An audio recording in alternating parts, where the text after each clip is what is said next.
Bienvenidos a Vivarium, el podcast donde impulsamos la plantación de iglesias en España. Prepárate, viene un episodio que no te quieres perder.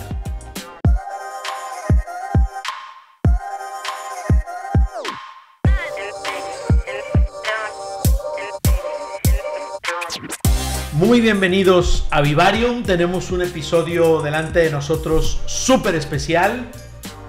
Vengo esperando, David, este día y este momento desde desde el año pasado. Kevin, Sonia, desde que comenzamos el proyecto, hemos soñado con tenerte como invitado. Así que muchísimas gracias. David Delgado está con nosotros hoy, plantador de la iglesia Elan, pastor de este proyecto precioso del cual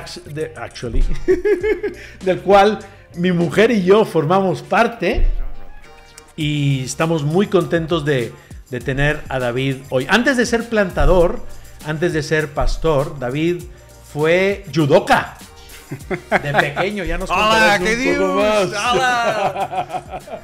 Fue también estudió aeromecánica.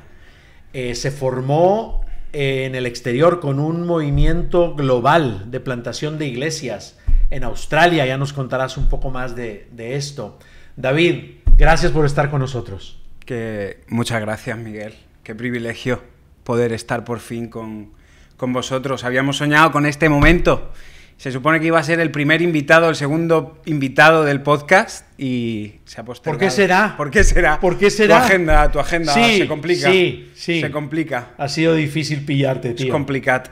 Pero bueno, estás agendado desde hace varios meses, o sea que ha costado, pero lo hemos conseguido. Así es. David, el Señor te llama a plantar una iglesia en Madrid. David es del barrio de Aluche. Amén. Campamento. Perdona. Distrito Aluche. Distrito La Latina. Distrito La Latina. En Campamento es donde se mueve la panoja. Barrio de Aluche, microbarrio de Campamento, diríamos.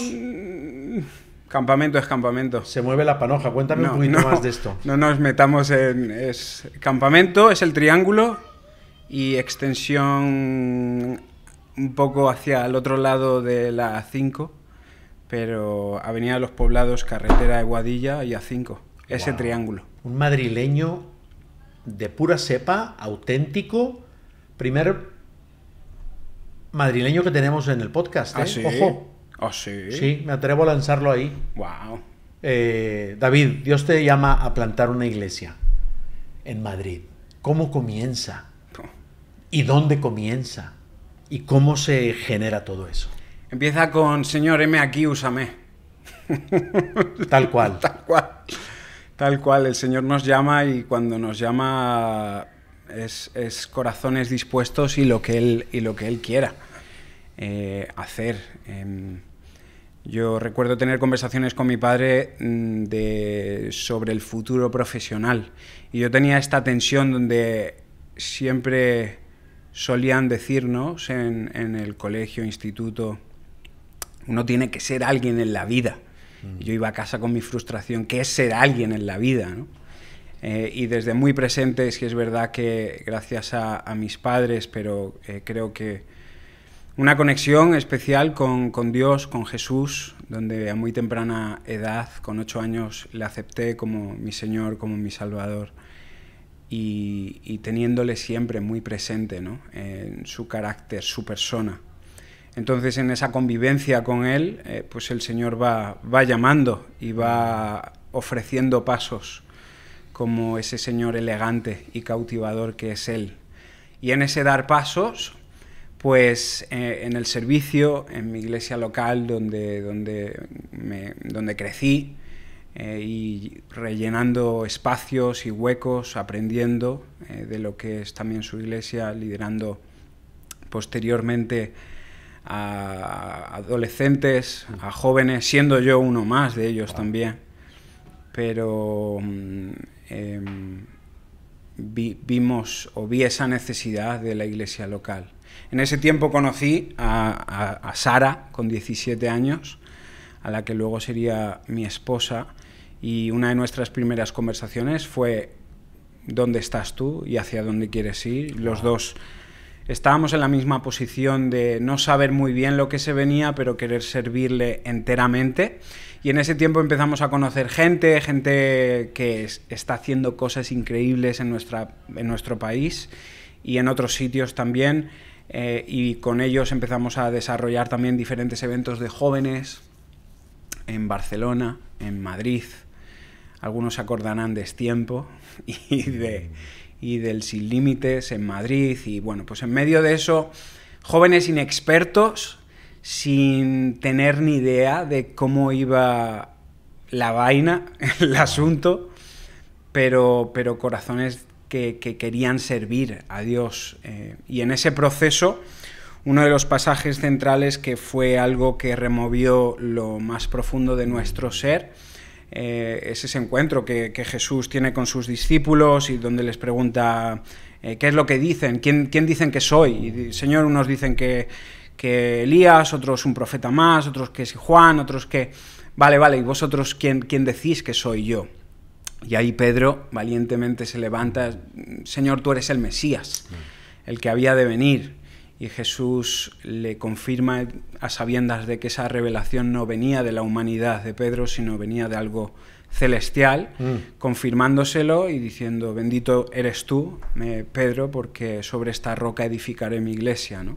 Wow. Y ni las puertas del Hades prevalecerán en contra de ella. Así que de ahí viene ese término eclesía, iglesia, asamblea, aquellos que siguen a Jesús, que luego Jesús rescataría también para encomendar en la Gran Comisión en Mateo 28. Así que hicimos enteramente nuestro eso.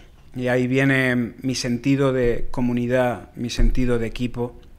También creo que soy una persona de equipo y viene también por eso. El juntos somos mejores y vamos a ir en esta misión que Dios nos da. Así que viene de ahí, a sabiendas de que nuestros ministerios y llamados personales pasarán, pero que Dios quiere seguir edificando su iglesia.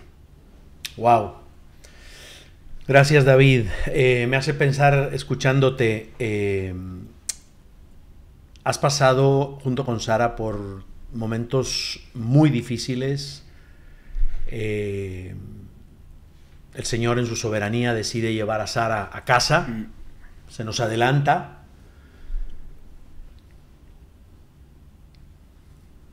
¿Qué te sostiene? ¿Qué te mantiene en la guerra, en la batalla, en el trapo? Vamos a ir ahí, Miguel. Te emocionas. Perdona pero dijimos que íbamos a fluir, y dijimos que el Espíritu Santo nos iba a llevar. Total. Y me parece importante que hablábamos con José Luis Ruth hace un par de semanas, que la plantación de iglesia no es un jueguito a la iglesita. No lo es. Y entonces, escuchándote, me recordaba esas palabras, ¿no? Y de hecho es una de nuestras conversaciones siempre, ya. Que esto no es para todos. Ya. Es frente de batalla, son los marines del ministerio. ¿Y qué te sostiene? ¿Cómo te mantienes? Tú lo sabes, pero yo siempre digo que cuando yo solté a Jesús, Jesús me agarró. Y que esas palabras de Pablo, Señor, él está explicando a los corintios, hasta 3 veces le pedí que me quitase este aguijón. Ya. Y su respuesta fue, Pablo, mi gracia es suficiente y mi poder se perfecciona en tu debilidad. Y para mí ese ha sido el testamento. Es decir, yo creo que cuando Sara se va, en muchos sentidos yo me voy también. Y tengo que dejar hueco a que el poder de la resurrección de Jesús se adentre en mí. Y se adentre en mí en una nueva manera, en una nueva dependencia, en surfear las olas con la gracia de Jesús y saber que es un regalo inmerecido, saber que estamos aquí de paso, que esto no es el final. Pero en ese Jesús atraparme, él me dijo, eres mío. A veces me han preguntado por qué sigues creyendo y la respuesta es por Jesús, por ese encuentro personal con Jesús. Es la razón. No, uno derriba los ídolos y elimina las banderas del status quo, del qué dirán, de las opiniones, y ese tipo de arrugas traen realmente perspectiva del porqué, ¿no? Yo siempre una de las metáforas visuales es que recuerdo en aquella época, si mi vida fuese un edificio, un rascacielos o un chalet, lo que quieras,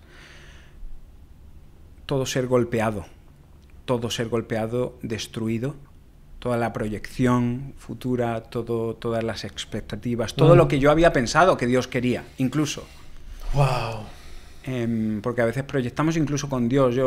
Señor, este es nuestro corazón, este es nuestro deseo, es conforme a tu voluntad, vamos a servirte enteramente, y de repente dieron 10 días de vida a Sara, recién llegados de Argentina. Llevamos unos meses en España, momento de transición, de querer impulsar la nueva plantación Elan, y veníamos con todas las ganas, con todas las fuerzas, y antes de comenzar, ¡pum!, el 1 de noviembre de 2016, diagnóstico, 10 días de vida, y yo recuerdo de literalmente esa directora de urgencias contándome esto, y pensar cómo le cuento yo esto a mi mujer, cómo le cuento yo esto a mis suegros, cómo le cuento yo esto a mis padres, a mi hermano, mis cuñados, y luego a todo lo que había de venir, ¿no? Porque fueron muchas noticias en esa primera instancia.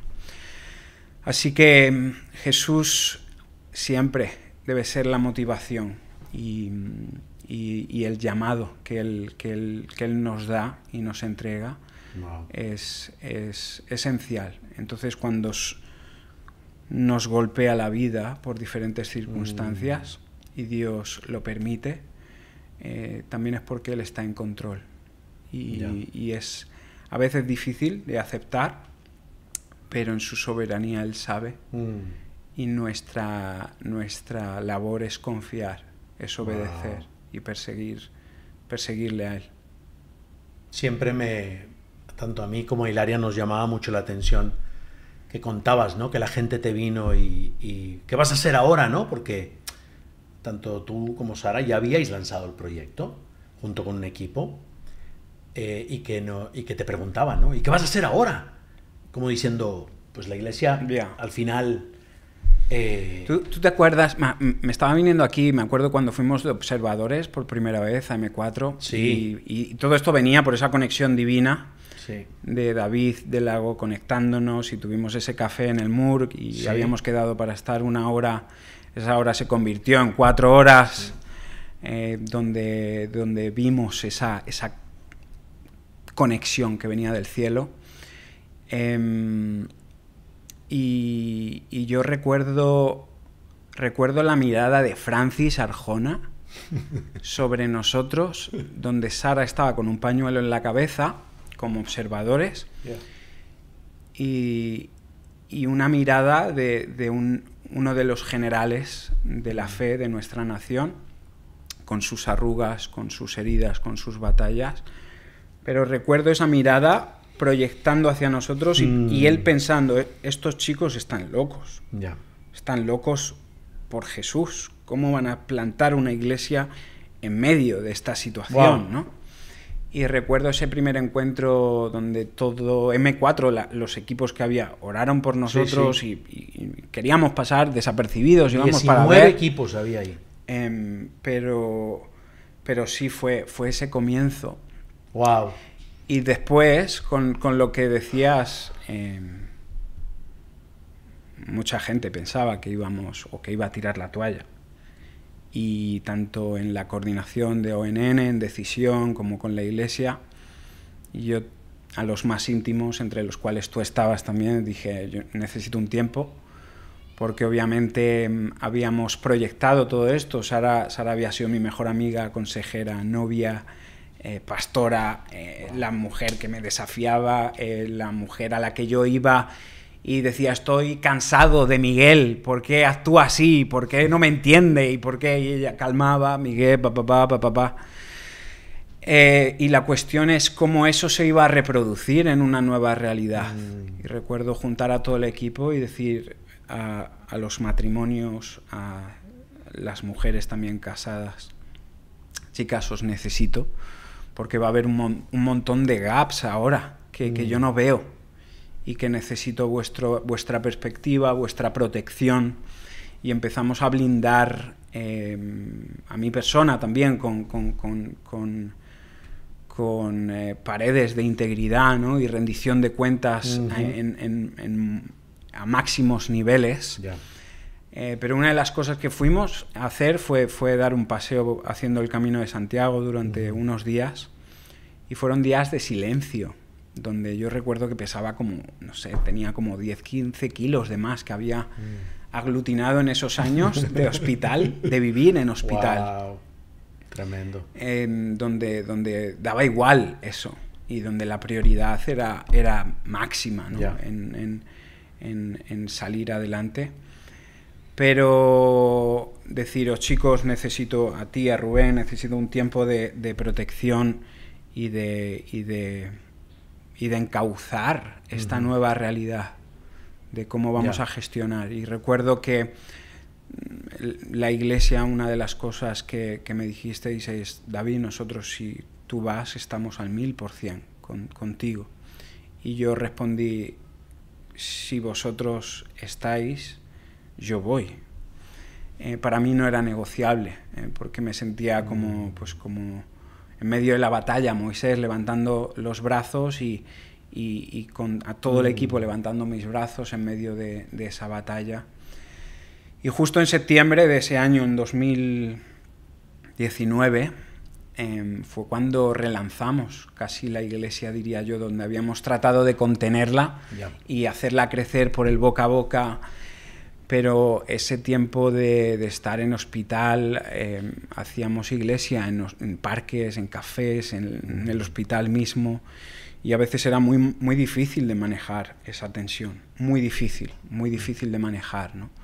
Ya no solo en la disponibilidad del tiempo, sino en la tensión espiritual, la batalla espiritual, donde con tratamientos te dicen ahora sí, ahora no, ahora sí, ahora no, y tu fe es probada de una manera y de otra, donde personas que piensas que iban a estar de una manera no están, y Dios te sorprende trayendo a otras personas que son conocidas y están constantemente orando por ti, constantemente haciéndotelo saber también,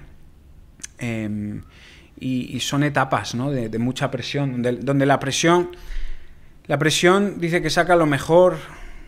Lo peor, yo creo que la presión saca lo que realmente somos. La esencia. Lo que hay dentro de nosotros mismos, ¿no? Deuteronomio 8:3, ¿no? Te llevé al desierto para Así es. ver lo que había. Y yo considero que soy una persona que funciona muy bien en altos ritmos de presión, pero aquello no era normal.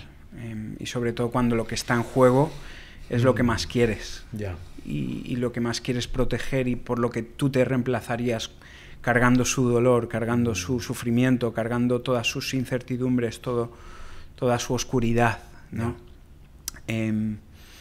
Así que fue ese sostenimiento con equipo de vamos a relanzar la iglesia, vamos a dar un órdago al enemigo sabiendo que la victoria ya es nuestra.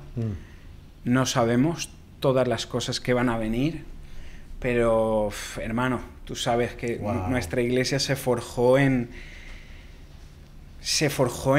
esto no es teológicamente correcto, pero se forjó en el infierno, o sea, se forjó en los fuegos, en la forja de los valles más... En el valle profundo, el Salmo 23, ¿no? En lo más oscuro. Y Dios nos unió ahí. Por eso una de las cosas que a mí me encanta de nuestra iglesia es que yo no pongo en duda lo que hay, no pongo en duda a las personas, no pongo en duda a mi equipo. Yo creo al 1000% en mi equipo. Cuando alguien me puede comentar, no sé quién ha dicho, Miguel ha dicho, Hilario ha dicho, Noemí ha dicho, como, ok, pero son mucho más de lo que han dicho, o se han podido equivocar, y creo que hay cosas que han unido a nuestra iglesia en las que pienso que va a ser muy difícil que se derrumben ya. Ya. Wow. Entonces, David, podemos decir básicamente que te sostienes, te mantienes aferrándote a Dios, aferrándote a sus promesas, aferrándote, como contabas, al cuerpo de Cristo, a tu equipo más inmediato, y aferrándote al llamado que Dios os había dado de plantar y de extender el reino. Me hace pensar en el apóstol Pablo, ahí en las cartas. Y disfrutando mucho en el proceso. Disfrutando mucho en el proceso, sí, porque como hemos hablado ya, ¿no? Son momentos donde masticas a Dios. Ya no solo lo palpas, no solo lo experimentas, pero lo masticas, ¿no? Porque lo vives de una manera, y eso es disfrutar en plenitud. Esa vida abundante la experimentas. Qué fácil es, ¿no? Vivir la vida en abundancia cuando estás comiéndote un entrecot, un chuletón, cuando estás yendo de viaje a Disneylandia. Lo de los entrecots, ¿eso por qué lo dices? Bueno, estamos pensando en el mismo amigo, sí, ¿verdad? Sí. Que vive en Londres, ¿no? Uno de ellos. O el que vive en Puerto Llano. Uno de ellos, dos de ellos. Bueno, me hace pensar en Pablo, en el apóstol Pablo, cuando comentaba cómo estaban avanzando el reino, cómo corría el evangelio en los diferentes pueblos y ciudades, y decías, hemos soportado y sufrido conflictos de dentro, como los que estás contando, muy, muy de cerca, muy íntimos, up close and personal, ¿no? Pero luego también dice conflictos de fuera, y me hace pensar en los conflictos que se viven. Hablabas del equipo núcleo, y cómo eso hizo piña y se ha hecho más fuerte, ha echado más raíz a través de esto. Pero me gustaría que nos contaras también, no ha sido fácil tampoco continuar, seguir ahí a nivel de equipo y de equipos. Cuéntanos conflictos de equipos, conflictos en el equipo. Quizás el conflicto o los dos conflictos más duros, más difíciles que has tenido que navegar en el proyecto de plantación en los últimos 5 años, 6 años.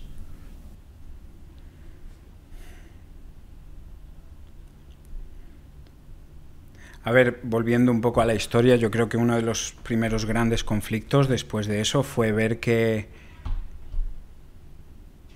en mi época de mi duelo, todo ese duelo estaba extrapolándose a la iglesia.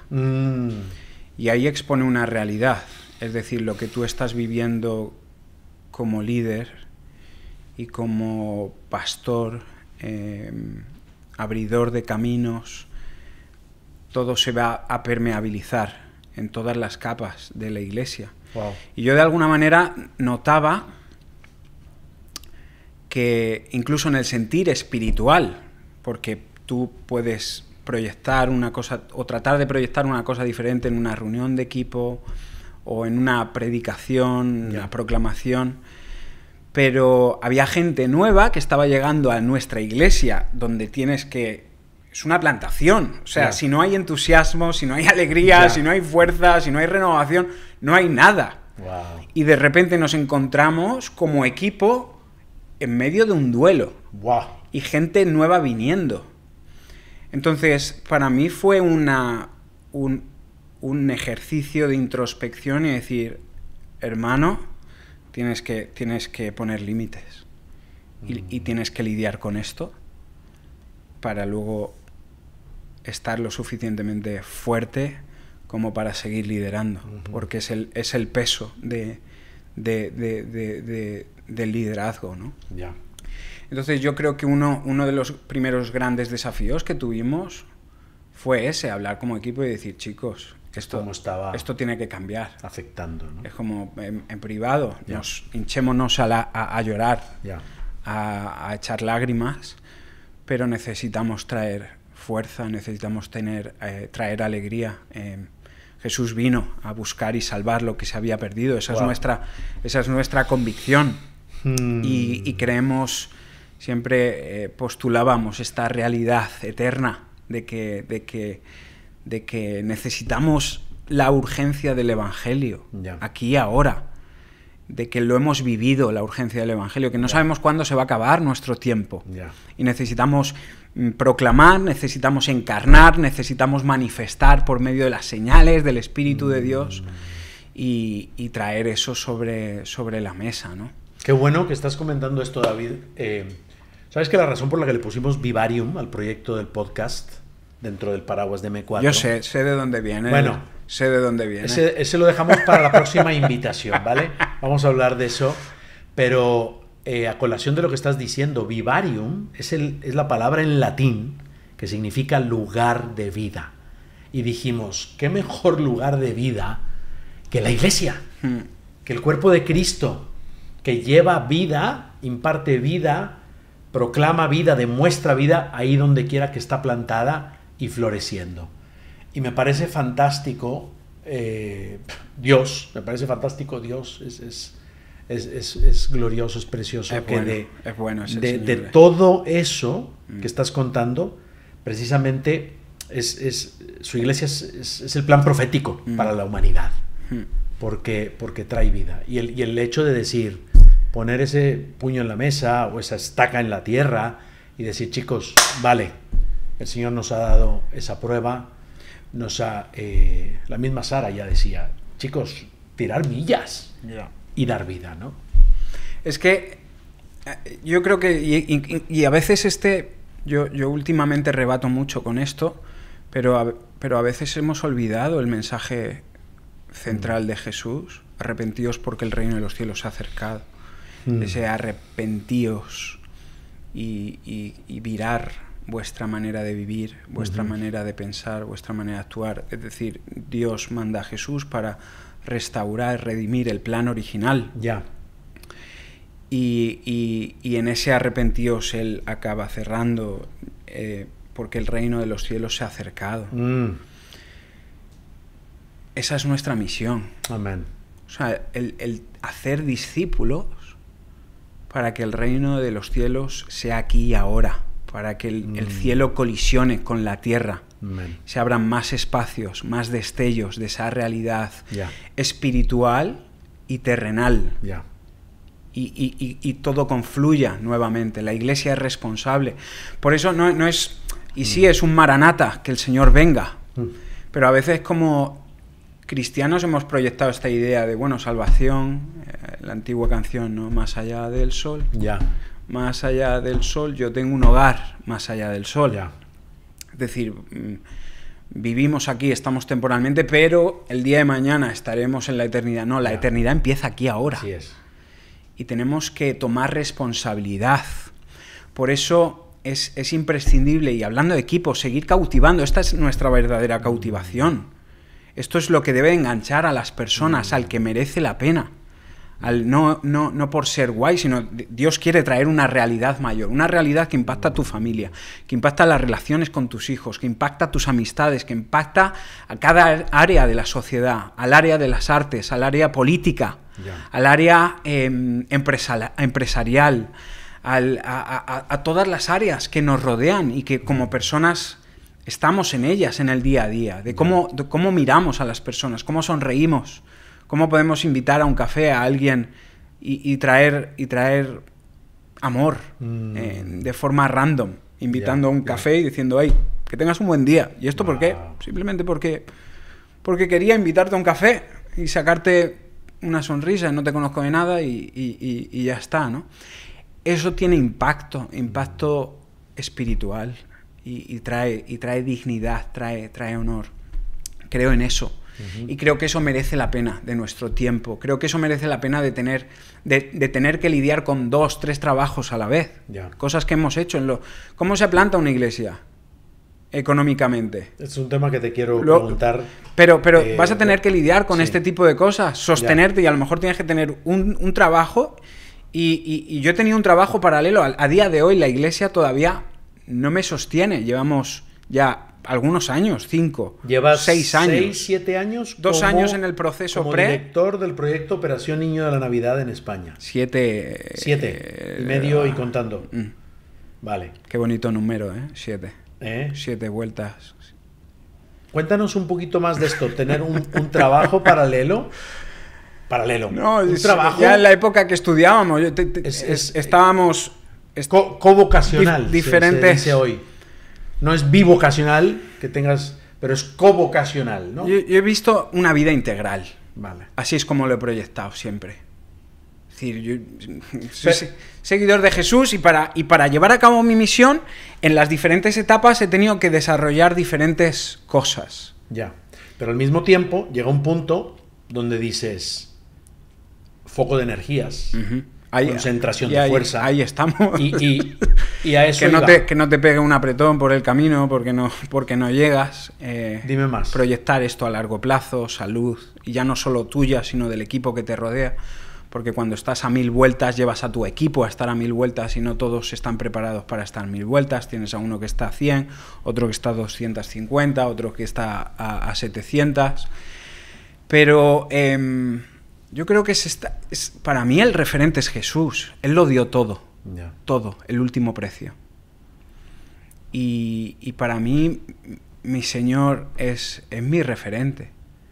Es decir, yo no quiero dejarme nada en el tintero porque conozco su corazón, no porque tenga que. Ya. Y esto es muy diferente. No porque me obligue o porque me condicione a mi salvación. No. Es porque como conozco el corazón de mi Dios, el corazón de mi Jesús, quiero llevar a cabo esto. Ya. Entonces, en eso entró la etapa de formación. Yo cuando trabajaba en aviación, trabajaba mañana, tardes, noches, ritmos que había que aterrizar la realidad de mi servicio. Pero cuando marchamos igual, en Australia, en medio de nuestra formación, tenía diferentes trabajos. Estaba en trabajo de limpieza, un buen trabajo para tener, metafóricamente, de lo que representa en el ministerio, limpiando baños, limpiando carpinterías, limpiando gimnasios, y también café. Allí aprendí a ser barista, mi amor por el café. Café de especialidad. Café de especialidad. Además, Australia es la cuna ahí empezamos, sí. La meca, ¿no? Todavía en España no había los estándares que tenemos hoy. Han sido pioneros hasta el día de hoy en Australia. Pero sí, a veces sí reconozco que requiere de ritmos fuertes. Todos estos trabajos y compaginar siempre. Compaginar con los estudios, compaginarlo con la vida en la iglesia y nuestras responsabilidades en la iglesia. Y ahí, pues, mano a mano, porque nosotros sabemos que íbamos a una. Y yo recuerdo también amigos, matrimonios, que esto traía unos conflictos enormes. Además, recuerdo amigos que estaban adentrándose en el matrimonio también y que no habían pulido cosas, y todo esto eran momentos o eran activos que de repente hacían estallar cosas y que tenían que trabajar. Ya. Esto va a suceder en la vida de la plantación de la iglesia, donde vas a tener que lidiar con diferentes gorros, diferentes expectativas, diferentes ritmos. Va a haber momentos que va a haber que apretar más y momentos que va a haber que aflojar más y estar bien con ello, ¿no? Discernir qué es lo que requiere cada tiempo. Entonces, hace un año, actualmente sigues siendo full time el director del proyecto Operación Niño de la Navidad en España. Hace un año tomas una decisión. ¿Cómo, y esto para plantadores y plantadoras presentes, futuros, que nos escuchan, cuándo es el momento adecuado de decir, me voy a centrar de lleno en el proyecto? ¿Cuándo he de continuar malabarando 2, 3, 4 cosas a la vez? ¿Hay fórmulas? Ya. A ver, fórmulas, yo soy partidario de la artesanía y de evaluar cada caso. Pero yo no tenía la paz para soltar. Fíjate, hablábamos de antes, personas que pensaban que David va a soltar y yo cuando llegué de vuelta dije, Dios no me ha dado la paz para soltar y para decir, se ha acabado el tiempo. Y una de las cosas en mi relación con Dios y sobre todo a la hora de tomar grandes decisiones en la vida, yo siempre le he pedido por paz. A veces no sabía si era izquierda o derecha. Señor, dame paz. Dame paz para cuando sea el tiempo indicado, dame paz para saber si es la persona correcta, dame paz para no actuar de manera impulsiva. Y esto ha sido una conversación abierta, ¿no? Sobre todo viendo ritmos de viaje, compromisos, estándares, o sea, liderar todo un equipo nacional, 28 equipos, operaciones nacionales, internacionales, el centro de procesos, con Operación Niño de la Navidad, y luego todo lo que es una iglesia. Por eso. Donde cuando tú estás en primera línea, hablábamos antes, tu techo va a ser el techo del equipo.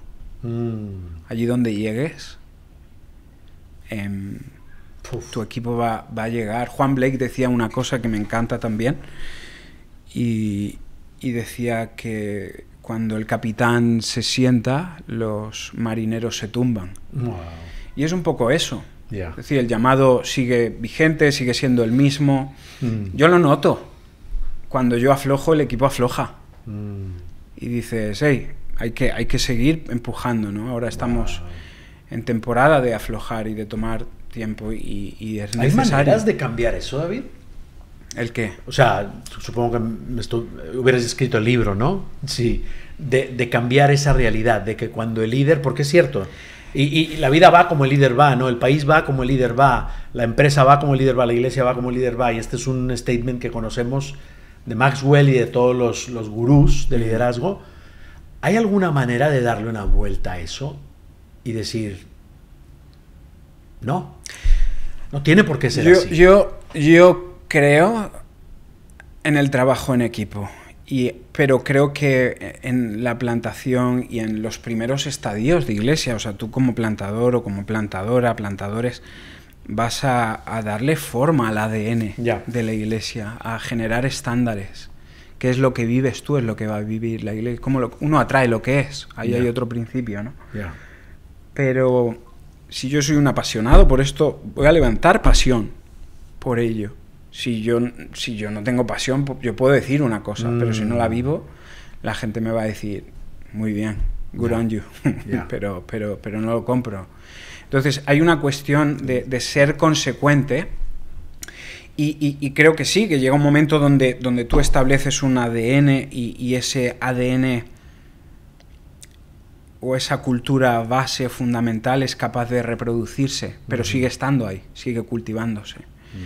Entonces creo que nuestra labor es multiplicar eso como equipo. Y tú coges una familia, lo que vive la relación de la madre con el padre con la madre, se va a multiplicar a los hijos. ¿Hay alguna manera de que eso no sea así? No.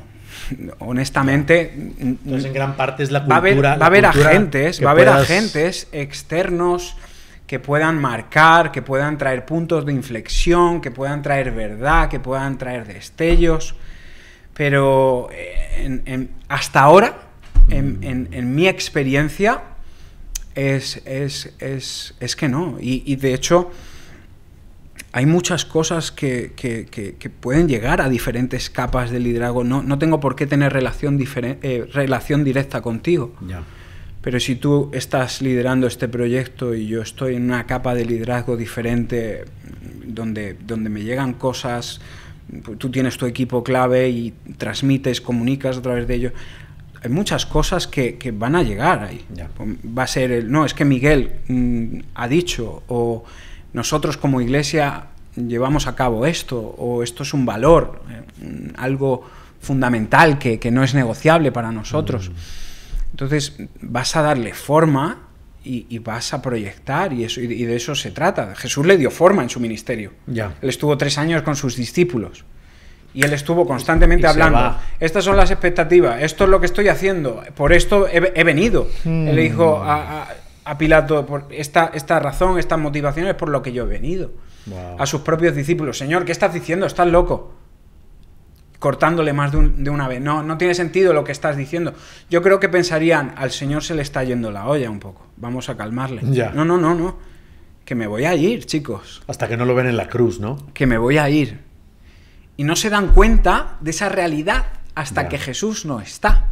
Wow. Hasta que el Espíritu de Dios viene, ellos están en el aposento alto, en Jerusalén, viéndolas venir y esperando, y cada uno con una expectativa y tratando de traducir lo que Jesús les había dicho, y de repente llega el Espíritu Santo y hay un punto de inflexión. Y creo que esa es nuestra guía. Me acabas de dar una pauta. De decir, nosotros marcamos, pero el Espíritu de Dios tiene que estar. Y el Espíritu de Dios es quien empodera, es quien vela, es quien protege. Y ese debe ser nuestro descanso para, retomándolo con lo de antes, decir, es Dios quien está en control. Y va a haber momentos como plantador que vas a tener que apretar, y va a haber momentos donde vas a tener que aflojar y seguir dependiendo de que no es tu iglesia, es su iglesia. Amén. De que no son tus personas, son sus hijos. Brutal. Y son sus hijas. Brutal. Y estar bien con ello. Me acabas de dar la pauta de la pregunta con esta exposición marco, que has hecho. Hemos navegado. Pero has hecho el marco, porque el líder se relaja, el equipo se relaja. Pero mira el modelo de Jesús, es que lo has clavado. No solo se relaja, se va. Ahí está el melón. Chicos, pero ¿cuál fue el antídoto? El Espíritu Santo impregnando, impulsando a cada uno y a cada una para trastornar el mundo. Eso ha sido nuestra experiencia en la vida de iglesia. Esta es la cultura, ¿eh? Con nuestra experiencia vivida, Sara marcha, y ahí no, ¿de qué dependes? ¿Estás haciendo esto para agradar a quién? Ya. ¿Para qué? ¿No? Y decir, lo estamos haciendo porque el Espíritu de Dios nos ha llamado a ello. Y creemos al 1000%. Y si hay algo por lo que merece la pena vivir, es por esto. Amén. Hay una pregunta que tengo ahí desde hace tiempo que quiero hacértela, David. Tú te vas... ¿La vas a hacer ahora? Tú te vas y te formas. Sí. Es que no la había formulado. Okay. Pero preparando el podcast la pude formular ayer a la 1:30 de la mañana. Wow. ¿Te suena de algo? Me suena. A la 1:30 de la mañana le he dicho a mi mujer, wow, me ha venido... A las 7:30 de la mañana hoy he recibido 50 preguntas. Te las encontraste. Que ha sido como... Pero las envié a la 1:30. Vamos a fluir. Le digo a mi mujer, qué interesante cómo a veces estás seco por días y días y luego te viene la inspiración y te vienen preguntas como una batería. Pues me vino esta. Tú te has formado, lo comentabas antes, en Australia, como parte de este movimiento de iglesias globalmente, en Hillsong, propiamente. Yo vengo también de una red de iglesias, es donde me formo, donde hago aquel programa de residencia para plantadores de 1 año. Aprendemos de una red de iglesias, no sé si vimos 15, 20 iglesias en ese año, una burrada, pero una riqueza espectacular. Y me venía la pregunta, ¿cómo evitamos? Es una pregunta para ti, ¿vale? Pero me incluyo porque vengo también de una realidad similar. ¿Cómo evitas quedarte en una caja y decir, esto es lo que he visto, esto es lo que reproduzco? ¿Y cómo evitas quedarte en la caja para poder seguir innovando y para poder seguir teniendo un espíritu de startup, de innovación en todos los sentidos de la palabra? Yo creo que teniendo un corazón curioso. Yo soy un hombre curioso y me gusta saber el porqué de las cosas. Dime el porqué y luego averiguamos el cómo y el proceso. Pero en la vida de iglesia uno tiene que pivotar de muchas maneras. Lo vemos, no en la vida de iglesia, lo vemos hoy en día. Gente que se dedicaba a una cosa y Cuando yo estudié decían, no, estudia esto y vas a ser esto el resto de tu vida. Y yo recuerdo ya que en nuestra generación, cuando empezábamos en el mercado laboral, eso chocaba. Yo no me veía 40 años o 50 haciendo lo que empecé haciendo. Wow. Y eso habla del progreso, del querer crecer, del querer buscar más, y creo que eso está bien. Es bueno, cuando viene de las motivaciones correctas. Y en algún sentido estar abierto, ¿no? También a nuevas realidades y aprender de otras. O sea, para mí, hablando de iglesia, y cuando comenzamos, nosotros teníamos muchas fórmulas. Nuestro equipo era, y a día de hoy, que es el mismo equipo.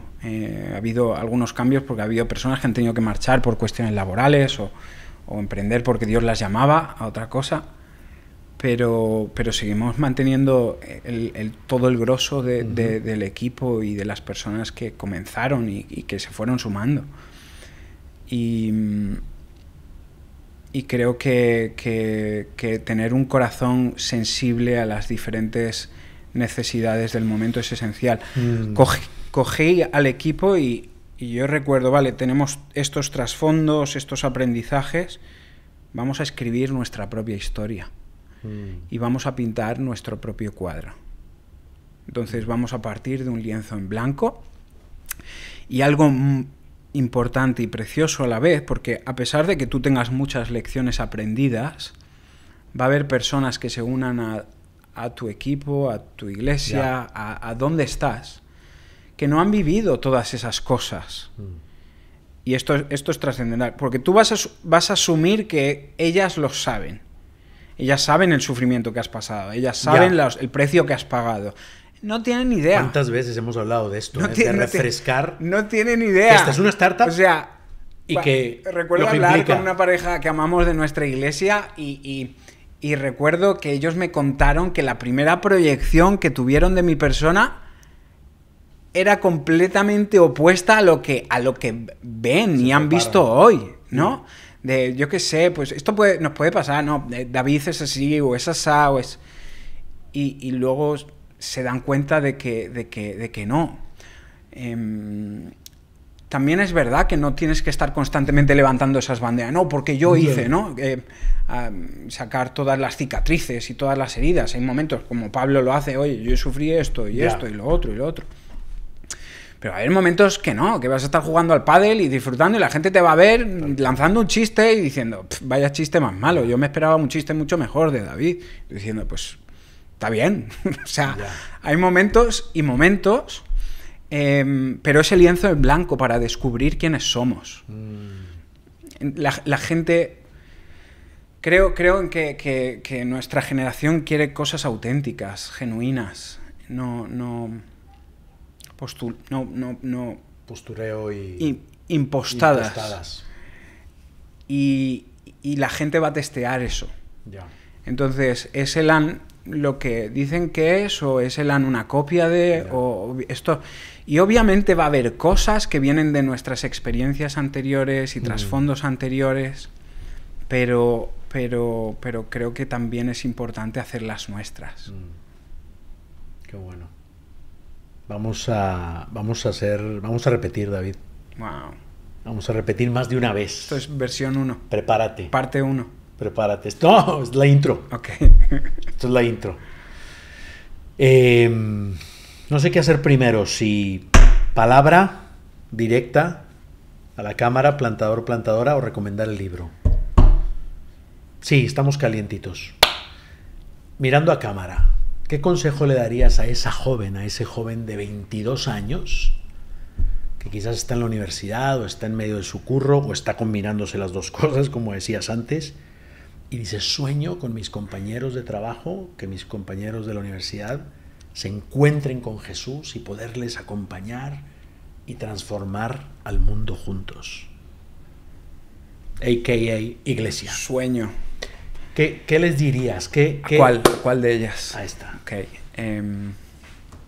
Pues yo diría que las intenciones y los sueños están bien, pero no nos llevan a ningún sitio.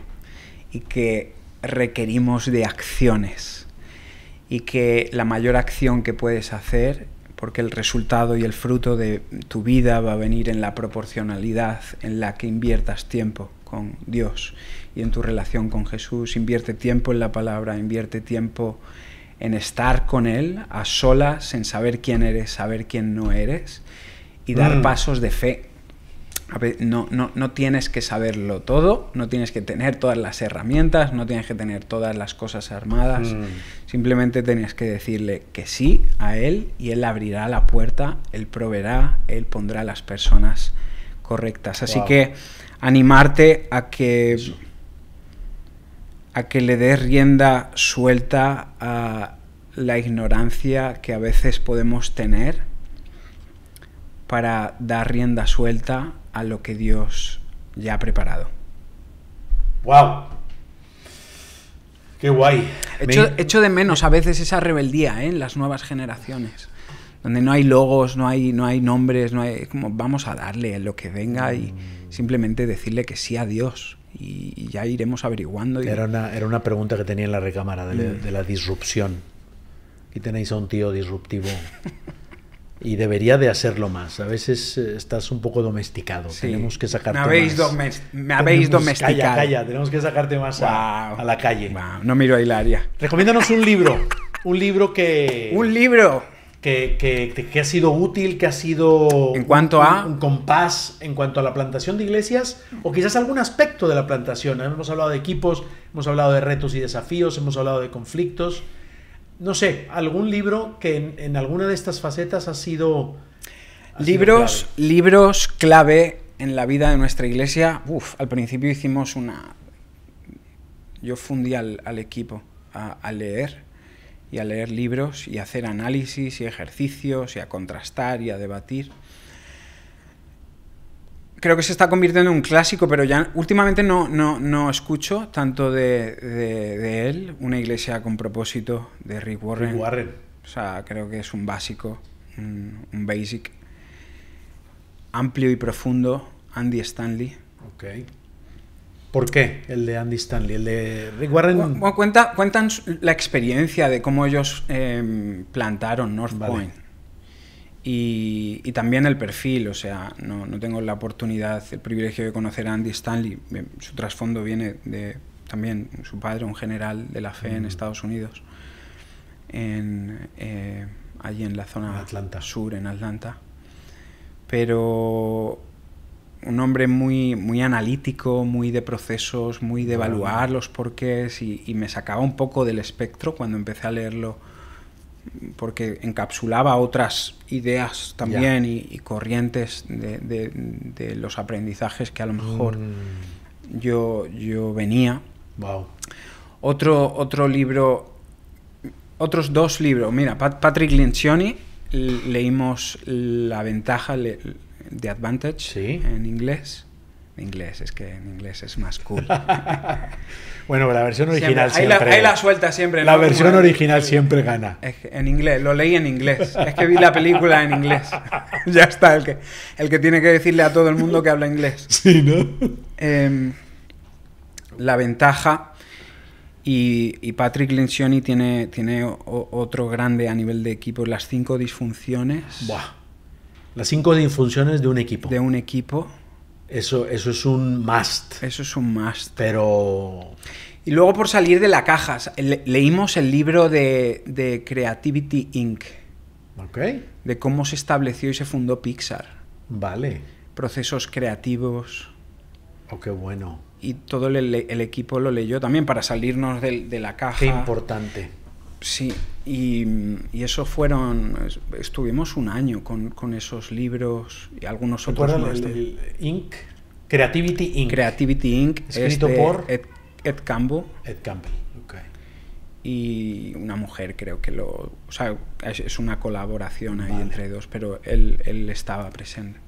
Hablan de los inicios de Pixar, hay muchas cosas que se dan en esa etapa, etapa de creación. Importante, ¿no? Salirte a otros sectores y aprender y mamar de lo Hemos tenido también ese, creo, ADN, ¿no? Por espíritu curioso, darle la vuelta a las cosas, el porqué, el tener las cosas, no improvisar, sino pulir la idea al máximo, contenerla a lo mínimo posible, al mínimo como un múltiplo, y se pueda expandir, se pueda meter en el bolsillo. David, te quiero. Gracias, Thank Yo you. te quiero más. Seguimos. Vivarium. Episodio con David Delgado, plantador, Iglesia Elan. Echarle un vistazo al Instagram.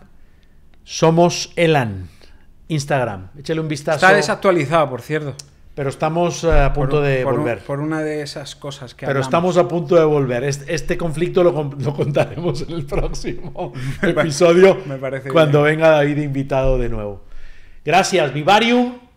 Lugar de vida. El podcast donde impulsamos la plantación de iglesias en España.